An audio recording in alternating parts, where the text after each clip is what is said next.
우리 옆에 분들한테 이렇게 인사하시겠습니다. 성경을 사랑합시다. 인사합니다. 성경을 사랑합시다. 우리가 성경을 사랑해야 되는 이유는 성경 사랑이 하나님 사랑이기 때문에 그렇습니다. 입으로 내가 하나님을 사랑한다고 하는데 성경을 읽지도 않고 보지도 않고 여러분들이 성경을 가까이 하지 않는다면 그건 하나님을 사랑하는 것이 아닙니다. 하나님을 사랑하는 자는 성경을 사랑하게 되어 있습니다.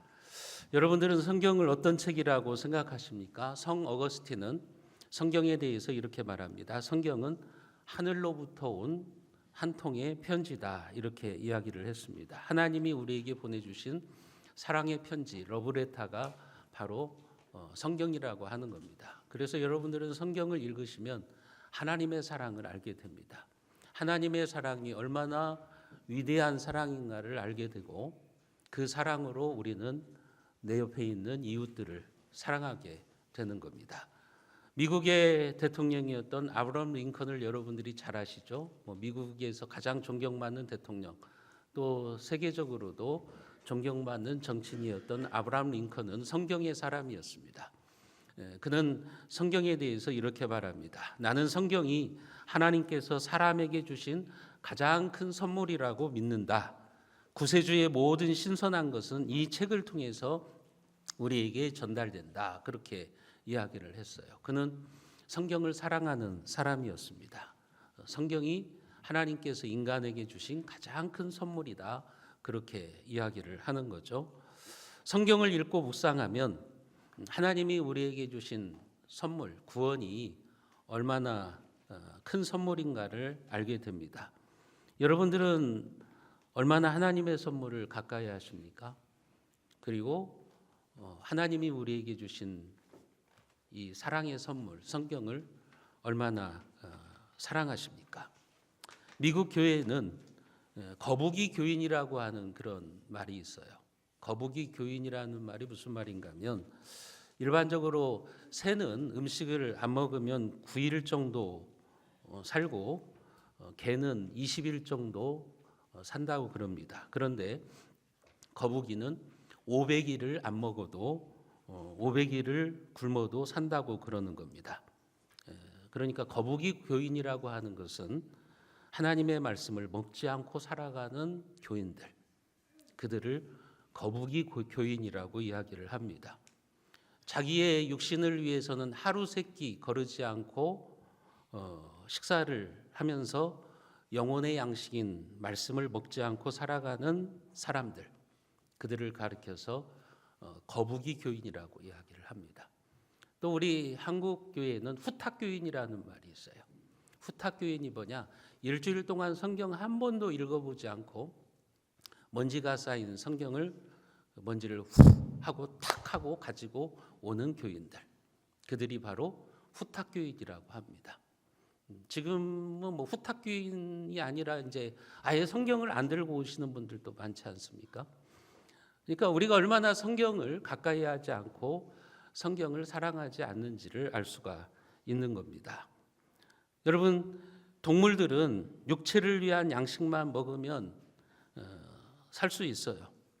저희도 이제 개를 키우는데 개는 밥과 간식만 잘 주면 좋아해요. 간식 잘 주는 사람한테 막 꼬리 흔들어 대는 겁니다. 간식 안 주면 막 멍멍 짖지만 간식만 잘 주면 꼬리를 흔들어 대요. 여러분, 그런데 사람은 그렇지 않죠. 개는 간식하고 밥 주면 꼬리를 흔들고 왜 나한테 하나님의 말씀을 안 가르쳐 줘요? 그렇게 하지 않잖아요. 개가 그렇게 불평하는 거 봤습니까? 그러나 사람은 틀려요. 사람은 하나님이 영적인 존재로 창조하셨어요. 그래서 하나님의 말씀을 먹어야만 성도다운 삶을 사는 거예요. 모태신앙도 소용없어요. 성경을 안 읽으면 그 사람은 성도다운 삶을 살 수가 없어요. 하나님의 자녀다운 삶을 살 수가 없다고 하는 겁니다. 왜 우리가 성경을 사랑하고 말씀을 먹어야 됩니까? 그것은 성경이 하나님의 말씀이기 때문에 그런 거예요. 오늘 본문에 보면 성경은 하나님의 감동으로 된 책이라고 말하죠. 디모데후서 3장 16절에 보면 모든 성경은 하나님의 감동으로 된 것으로 그렇게 표현하고 있어요. 감동이라고 하는 말은 무엇인가를 고치시킨다, 무엇인가를 불어넣는다. 영어로 말하면 인스피레이션이라고 그러는데, 이 말은 무슨 말이냐면 성경이 하나님의 감동으로 쓰여졌다는 것은 성경을 하나님이 쓰셨다는 말이에요. 물론 성경이 사람이 썼죠. 마태복음은 마태가 썼고, 누가복음은 누가가 썼고, 예배소서는 바울이 쓰고, 그렇게 사람이 썼죠. 근데 성령 하나님이 그들을 감동시키셨다는 거예요. 그들을 감동시키셔서 그들로 하여금 성경을 기록하게 하셨다고 하는 거예요. 그러니까 성경은 다른 종교의 경전처럼 사람들이 자기가 쓰고 싶은 대로 쓴 책이 아니라 하나님이 성경의 기록자들을 감동시키셔서 기록했다고 하는 의미입니다. 그게 바로 성령의 감동으로 쓰여졌다는 거예요. 베드로후서 1장 22절에도 우리에게 그렇게 말합니다. 우리가 같이 한번 읽어봅니다. 20절, 21절 말씀 같이 봅니다. 먼저 알 것은 성경의 모든 예언은 사사로이 풀 것이 아니니 예언은 언제든지 사람의 뜻으로 낸 것이 아니요 오직 성령의 감동하심을 받은 사람들이 하나님께 받아 말한 것임이라. 성경은 성령의 감동하심을 받은 사람들이 하나님께 받아서 기록한 것이라고 이야기를 하는 거예요. 그게 하나님의 감동으로 쓰여졌다, 그렇게 표현을 하고 있는 거죠. 여러분, 성경이 하나님의 감동으로 쓰여졌다는 사실이 왜 중요할까요? 만약에 여러분들이 성경이 성령의 감동을 받아 쓰여졌다는 사실을 믿지 않는다면 여러분들은 성경을 하나님의 말씀으로 받아들일 수가 없습니다. 여러분들이 성경을 성령의 감동으로 쓰여진 책이라고 믿지 못한다면 성경은 하나님의 말씀이 아니라 다른 종교의 경전과 똑같아요. 사람들이 쓴 책, 그 책과 차별점이 하나도 없게 되는 겁니다. 그렇게 되면 성경은 인간이 쓴 책이 되는 것이고 오류가 가득하게 되는 겁니다. 그러면 하나님의 말씀이 될 수 없는 거죠. 우리가 성경을 하나님의 말씀으로 받아들일 수가 없는 겁니다. 성경이 하나님의 감동으로 기록되었다는 사실을 여러분들이 믿는다면 여러분들이 성경의 교훈을 사람의 말로 받지 말고 하나님의 말씀으로 받으셔야 돼요. 그것을 우리에게 말씀하고 있는 겁니다. 여러분들은 지금 주일날 교회에 와서 윤리 강연을 듣는 게 아니라고요. 다른 종교의 설법을 듣는 게 아니라고요. 하나님의 말씀을 듣는 거예요. 하나님의 말씀으로 여러분들이 받아야 되는 거예요. 여러분들은 성경이 하나님의 말씀인 것을 믿습니까? 성경이 성령의 감동으로 쓰인 하나님의 말씀이고 1.1획도 오류가 없는 하나님의 말씀, 하나님이 우리에게 주신 거룩한 말씀으로 믿으시기를 주님의 이름으로 축복합니다. 여러분, 그러면 하나님은 왜 성경을 기록하여서 우리에게 전해주셨을까요? 성경은 약 40여 명의 기자들이 썼는데 왜 하나님은 그 40여 명의 성경 기자들에게 감동을 주셔서 인스피레이션, 그들에게 성령의 능력으로 감동을 주셔서 오늘 우리에게 성경을 주셨느냐 하는 거죠. 크게 두 가지 이유예요.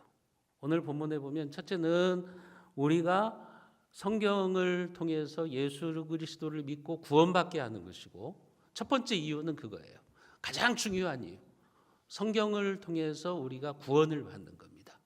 두 번째는 구원받은 사람이 이제 이 땅에서의 삶을 어떻게 살아갈 것인가. 그것을 가르쳐 주는 거예요. 그것 때문에 하나님이 성경을 우리에게 주시는 거예요. 여러분, 성경은 우리로 하여금 예수를 믿어서 구원을 받게 하는 책입니다. 오늘 디모데후서 3장 15절에 보면 또 어려서부터 성경을 알았나니 성경은 능히 너로 하여금 그리스도 예수 안에 있는 믿음으로 말미암아 구원에 이르는 지혜가 있게 하느니라. 이 말씀은 지금 사도 바울이 어린 디모데에게 주는 말씀이거든요. 너는 어려서부터 성경을 배웠다. 너는 어려서부터 성경을 알았다. 그런데 그 성경은 너로 하여금 구원에 이르는 지혜가 있게 한다라고 말하는 거예요. 여러분, 어떤 사람은 태어날 때부터 성경을 읽는 가정에서 태어나죠. 목사의 아들로 태어날 수도 있고 또 모태신앙으로 믿음의 가정에서 태어날 수도 있죠. 그래서 성경을 알죠. 중요한 것은 뭐냐면 구원에 이르는 지혜를 발견했느냐 하는 거죠. 모태신앙이면 뭐 하겠어요? 성경에서 구원에 이르는 지혜를 발견하지 못했는데요. 여러분, 뭐 교회를 수십 년 다녔으면 뭐예요? 거기에서 구원에 이르는 지혜를 발견하지 못했는데요. 여러분, 기억하셔야 될 게 있습니다. 성경은 윤리책이 아닙니다. 성경은 윤리를 포함하고 있어요. 그래서 교회를 안 다니는 사람들도 기독교를 고동종교라고 하죠. 왜냐하면 성경이 고도의 윤리를 우리에게 가르쳐 주니까요. 예를 들면 원수를 사랑하라든지 미워하지 말아라든지 이런 말들은 얼마나 윤리적입니까? 성경이 윤리를 포함하고 있는 것은 사실입니다. 그러나 도덕책은 아닙니다. 성경을 읽고 아무리 윤리적으로 살아도 구원에 이르는 지혜를 여러분들이 성경을 통해서 구원을 받지 못한다면 성경은 한 권의 교양서적일 뿐입니다. 다른 도덕책이나 다른 게 없는 거예요. 성경은 역사를 포함하고 있어요. 그러나 단순한 역사책도 아니에요. 왜냐하면 이 성경 속에는 고대 이야기들이 많이 나오잖아요. 그래서 고고학자들은 교회를 안 다니는 고고학자들은 성경을 읽어요. 왜냐하면 이 성경 속에서 고고학의 단서를 발견하거든요. 그래서 고고학자들도 성경을 읽지만 여러분 거기에서 구원에 이르는 지혜를 발견하지 못한다면 아무런 의미가 없는 거죠. 또 성경은요, 문학을 포함하고 있어요. 아주 문학적인 책이죠. 그래서 대학교에 들어가서 영문학과에 들어가면 반드시 영어 성경을 읽어야 돼요. 교회를 다니든 안 다니든, 왜냐하면 이 영어 성경이 문학의 백미이기 때문에 그래요. 그래서 문학을 공부하면 반드시 성경을 읽어야 돼요. 영문학과에 들어가면. 근데 영문학과에 들어가서 영어 성경, 영어 문학의 표현을 배웠다고 해서 그 사람이 자동적으로 구원받나요? 그렇지 않죠. 여러분, 성경은 문학책이 아닙니다. 아무리 성경을 통해서 문학의 수려한 문구들을 그가 익혔다고 할지라도 거기에서 구원에 이르는 지혜를 발견하지 못했다면 그 사람은 성경을 잘못 읽은 거죠. 이 세상에 존재하는 책 중에서 구원의 진리를 밝히 보여주는 책은 성경밖에 없습니다. 코란 안에도요 없어요. 불경 안에도 없어요. 어떤 종교의 경전에도 구원에 이르는 지혜는 들어있지 않아요. 여러분들이 유교의 경전 사서상경을 100번, 1000번, 10,000번을 읽어도 거기에는 구원의 방법은 없어요. 사서상경을 수천 번 읽으면 도덕적인 사람은 되겠죠. 윤리적인 사람은 되겠죠. 그러나 그는 구원받지는 못합니다. 여러분들이 그러니까 성경을 윤리책으로 보지 마세요. 여러분, 성경을 문학책으로 보려고 하지 마세요. 그렇게 접근하지 마세요. 성경을 읽으면서 여러분들은 구원에 이르는 지혜를 발견하셔야 되는 거예요. 그게 하나님이 우리에게 성경을 주신 목적이라고 하는 거예요. 서울 동인교회 최영기 성도님의 간증을 책에서 본 적이 있어요. 그는 교회에 나오기 전에 교회를 안 나올 때 이제 사업을 했는데 사업에 크게 실패를 해가지고 정신적인 쇼크를 받고 또 기억 상실증에 걸리고 몸이 마비가 됐어요. 몸의 일부가 마비가 됐습니다. 그래서 마지막 희망으로 교회에 등록했는데 그 교회에서 정교인 성경 쓰기 운동을 한 겁니다. 그 아내가 당신 아픈 것을 좀 이겨내기 위해서라도 성경 한번 필사해 보면 어떨까 하면서 이제 권해주는 겁니다. 그가 성경을 다 쓴 후에 이렇게 말합니다. 나는 성경을 쓰면서 구원의 확신을 갖게 되었고 신앙의 목표를 세웠습니다. 앞으로는 감사하는 마음으로 주의를 지킬 것이고 저와 같이 육신의 고통을 당하는 사람들을 위해서 전도하겠습니다. 그는 성경을 읽으면서 구원의 확신을 가진 거예요. 그리고 내가 어떻게 살아가야 될지. 성경을 쓰기 전에는 인생의 의미를 모르는 거죠. 그런데 성경을 쓰면서 그는 예수 그리스도가 자기의 구원자라는 사실을 알게 되었고, 남아있는 나의 인생은 앞으로 이렇게 살아가야겠구나. 삶의 의미를 발견하게 된 겁니다.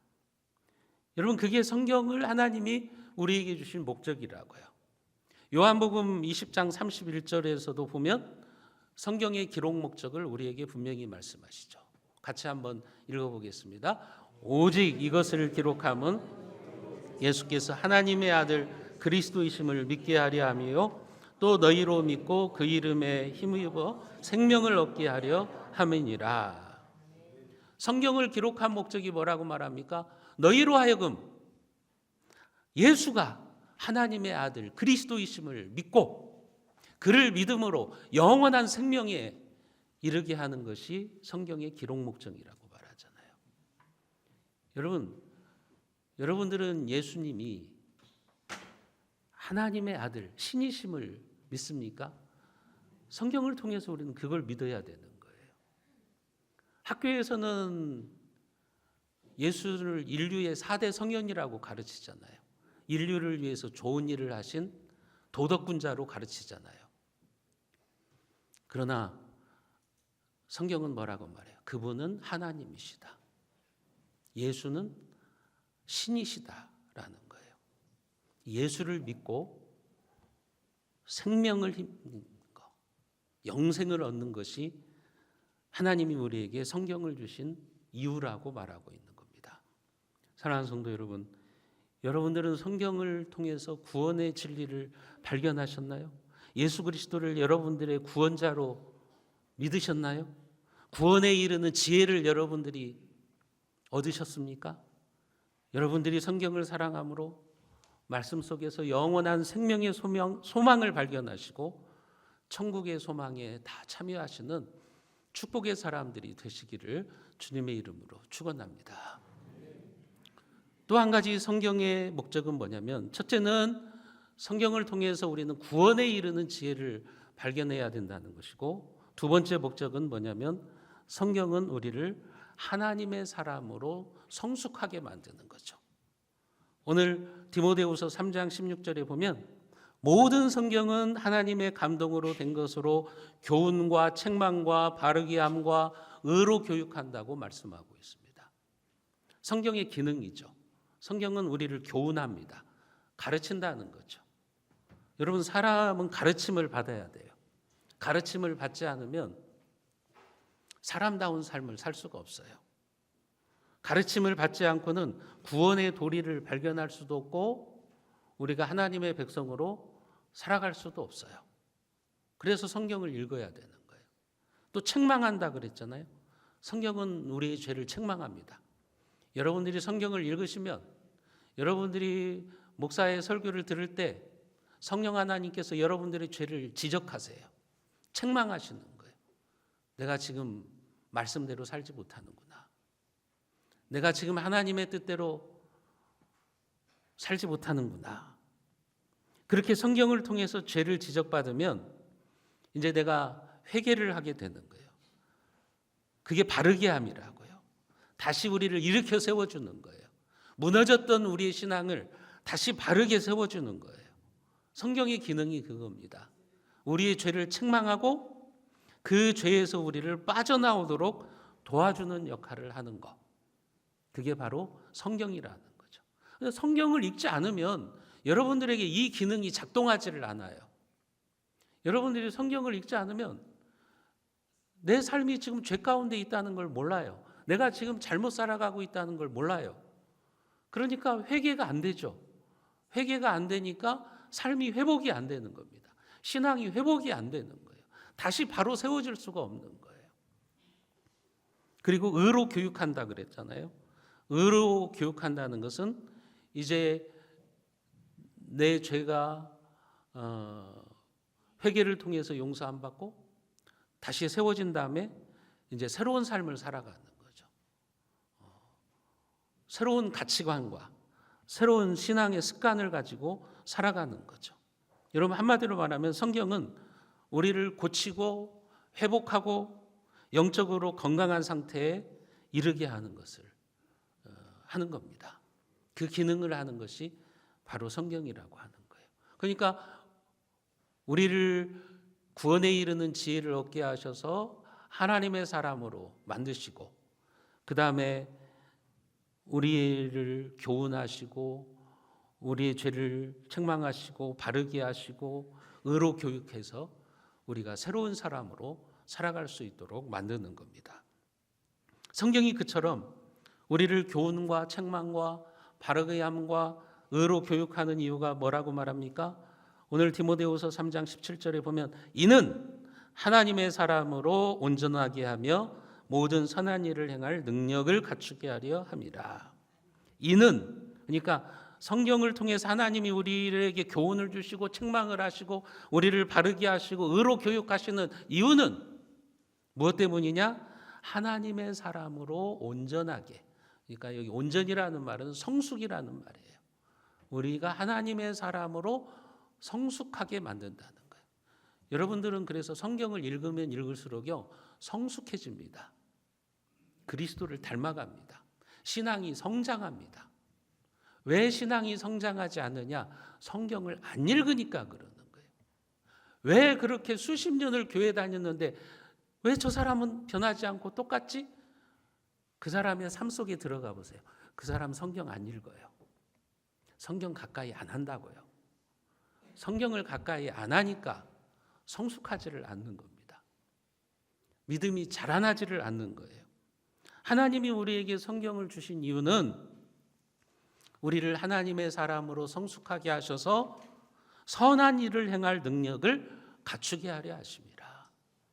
선한 일을 하도록 만드는 거예요. 여러분들로 하여금 하나님이 기뻐하시는 선한 일을 하게 만드는 거예요. 하나님 나라를 위해서, 또 선교를 위해서, 또 교회를 위해서, 또 이 사회의 연약한 곳을 위해서 우리로 하여금 선한 일을 하게 만드는 거예요. 그게 성경의 기능이라고 말하는 겁니다. 여러분, 성경을 통해서 우리가 그렇게 구원에 이르는 지혜를 얻고 하나님의 사람으로 선한 일을 할 때 하나님이 우리에게 약속하신 축복이 있죠. 여호수아서 1장 8절에 보면 이 율법 책을 내 입에서 떠나지 말게 하여 주야로 그것을 묵상하여 그 안에 기록된 대로 다 지켜 행하라. 그리하면 내 길이 평탄하게 될 것이며 내가 형통하리라. 이 약속이라고요. 하나님의 약속. 너희들 성경을 사랑해. 성경을 묵상해. 그리고 그 말씀대로 순종하면서 살아가라. 그러면 내가 너의 인생길을 평탄하게 해줄게. 너를 형통한 길로 내가 인도해 줄게. 하나님의 약속이잖아요. 시편 1편에서도 말씀하시죠. 시편 1편 2절과 3절 말씀을 우리가 같이 한번 읽어봅니다. 오직 여호와의 율법을 즐거워하여 그의 율법을 주야로 묵상하는도다.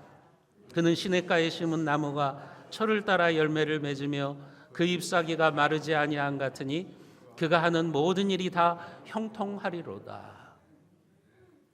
여러분, 하나님은 하나님의 말씀을 사랑하는 사람의 인생에 축복의 자양분을 공급해 주십니다. 쉽게 말씀드리면 여러분이 성경을 읽을 때 하나님이 여러분들의 인생에 축복의 자양분을 공급해 주시는 거예요. 그래서 여러분들이 성경을 사랑하고 말씀대로 살아갈 때 하나님이 여러분들의 인생길 가운데 형통의 하이웨이를 주시겠다는 거예요. 열어주시겠다는 거예요. 형통의 길을 활짝 열어주시겠다는 거예요. 이 약속을 믿고 우리가 성경을 사랑하라는 거예요. 성경을 묵상하라는 겁니다. 여러분, 그런 일들은 너무나도 많아서 셀 수가 없어요. 인류 역사에 있어서 성경을 사랑한 자들에게 하나님이 복을 주신 사례들은 너무나도 많아요. 예를 들어서 미국에 여러분 스탠더드 오일이라고 하는 회사가 있거든요. 전 세계에 석유를 공급하는 회사죠. 다 들어보셨을 거예요. 그런데 이 회사는 성경을 읽다가 유전을 발견했어요. 이 회사의 중역이 성경을 읽는 중에 출애굽기 2장 3절을 보았어요. 출애굽기 2장에는 무슨 내용이냐면 애굽의 바로 왕이 유대인들의 모든 아들들을 죽이라고 그렇게 명령을 내리니까 모세의 어머니가 모세를 숨기기 위해서 갈대 상자를 만들잖아요. 갈대 상자를 만들어서 나일강에 떠내려 보내잖아요. 그 성경이 대목이 이렇게 나와 있어요. 더 숨길 수 없게 되매 그를 위하여 갈대 상자를 가져다가 역청과 나무진을 칠하고 아기를 거기 담아서 나일강에 내려보냈다라고 하는 표현이 있어요. 모세의 어머니가 그 나일강에서 많이 나는 갈대로 그 아기를 담을 갈대 상자를 만든 거죠. 근데 성경에 보니까 거기다가 이제 물이 들어올 거 아닙니까? 그러니까 역청과 나무진을 칠했다라고 하는 표현이 나와요. 근데 이 역청과 나무진이라고 하는 말이 영어 성경에 보면 타르 앤드 피치거든요. 이게 오늘날 석유의 원유를 뜻하는 말이에요.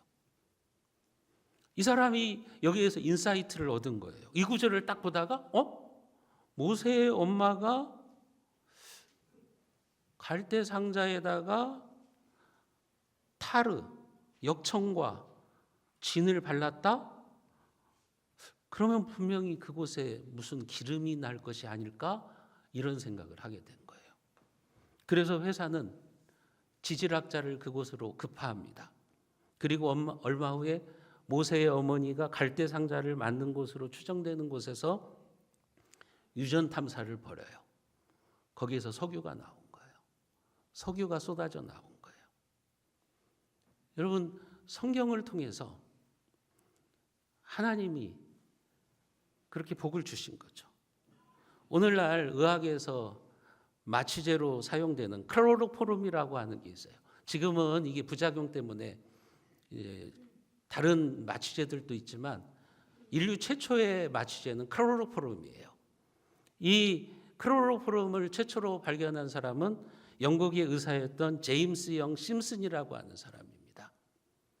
마취제가 발견되기 전에는 사람들이 수술을 받을 때 얼마나 고통스러웠겠어요. 그렇지 않습니까? 수술이 고통스럽고 수술 받다가 사람들이 죽기도 하고 그런 일들이 다반사로 있었죠. 그런데 이 마취제가 발견된 이후로 의술은 비약적으로 발견하게 되죠. 여러분, 인류 역사의 중요한 전환점을 이룬 획기적인 발견 중에 하나가 마취제입니다.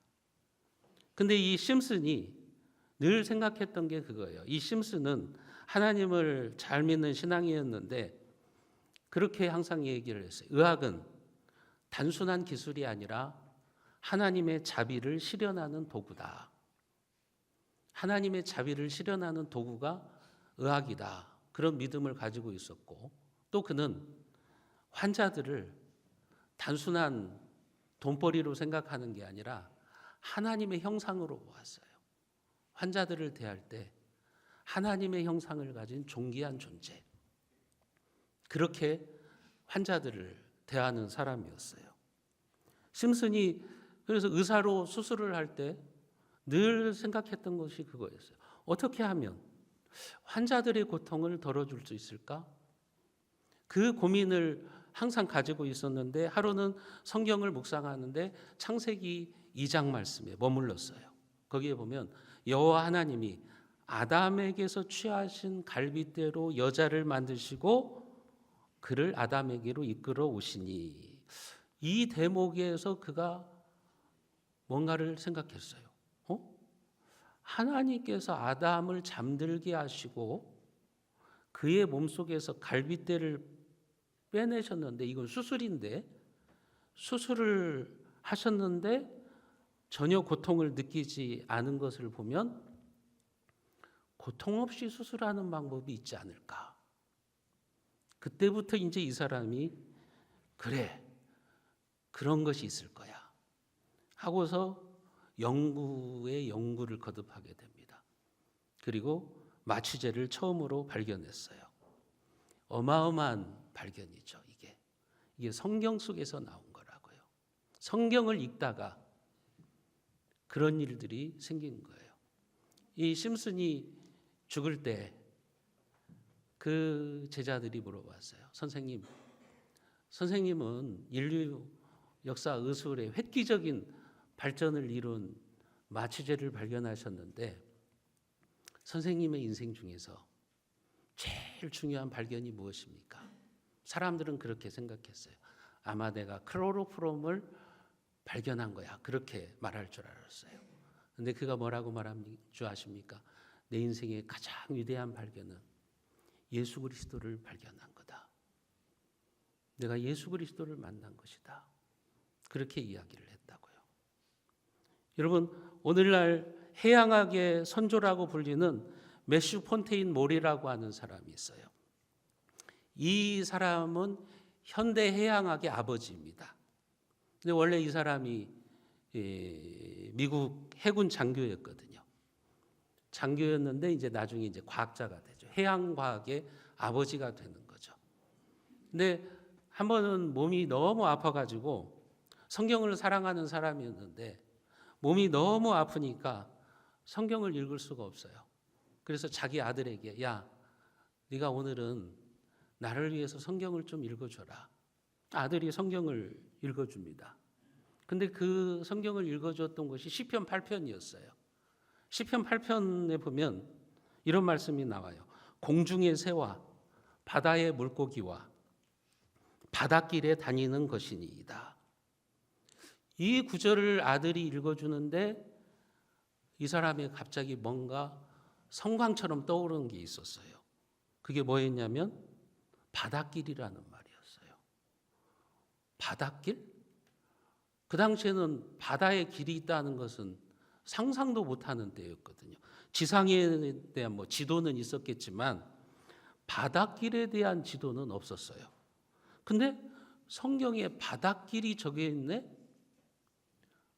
전혀 우리가 생각하지 못하는 바다의 길이라고? 그래서 그 사람은 그러면 바다에도 길이 있을 것이다 믿고 그가 인류 최초로 해양 지도를 만듭니다. 또 최초로 해양 물리학에 대한 교과서를 쓰고 현대 항해술의 아버지로 불리게 됩니다.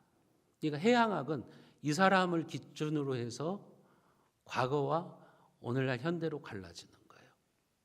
그것이 바로 성경을 읽다가 발견한 거예요. 여러분, 성경을 사랑하는 자들에게는요, 하나님이 형통케 하십니다. 축복하십니다. 이런 일은 너무 많아가지고 셀 수가 없을 정도로 많아요. 잠언 13장 13절은 우리에게 그렇게 교훈하시죠. 말씀을 멸시하는 자는 자기에게 패망을 이루고 계명을 두려워하는 자는 상을 받느니라. 말씀을 멸시하는 자는 하나님을 멸시하는 거예요. 그러나 계명을 두려워하는 자, 하나님의 말씀을 경외하는 사람, 하나님은 그들에게 상을 주시겠다고 약속하고 계시는 거죠. 여러분들이 하나님의 말씀을 존중하면 하나님도 여러분들의 인생을 존중해 주십니다. 당연할 거 아닙니까? 여러분, 누군가가 나를 존경한다고 그래요. 근데 제가 말하는 것은 그냥 세상 말로 개무시하는 거예요. 그게 나를 존경하는 겁니까? 저를 존경한다면 제가 하는 말을 귀담아 듣는 거죠. 그런 것처럼 여러분들이 하나님을 존중한다는 것은 하나님의 말씀을 존중하는 거예요. 성경을 존중하시는 거예요. 하나님의 말씀을 여러분들이 존중하면 하나님도 여러분들의 인생을 존중해 주세요. 그러나 하나님의 말씀을 무시하면 하나님도 여러분들을 무시할 겁니다. 여러분, 하나님의 축복을 받으려면 하나님의 말씀을 여러분들이 존귀하게 여기시기를 바랍니다. 사랑하는 성도 여러분, 성경은 하나님이 여러분들에게 주신 선물 중에 최고의 선물입니다. 우리가 그 선물을 너무 무시해요. 선물을 주신 하나님을 우리가 너무 멸시하고 있어요. 여러분들이 거북이 교인이 되지 마시고 성경을 사랑하시고 많이 읽으시고 또 성경을 묵상하시고 성경을 쓸 수 있다면 필사도 해보세요. 우리 교회 인터넷 그 필사하는 것도 있지 않습니까? 그래서 말씀을 존중하는 여러분들을 하나님께서 존중해 주시고 풍성한 구원의 은혜, 형통한 인생의 길로 걸어가시기를 주님의 이름으로 축원합니다.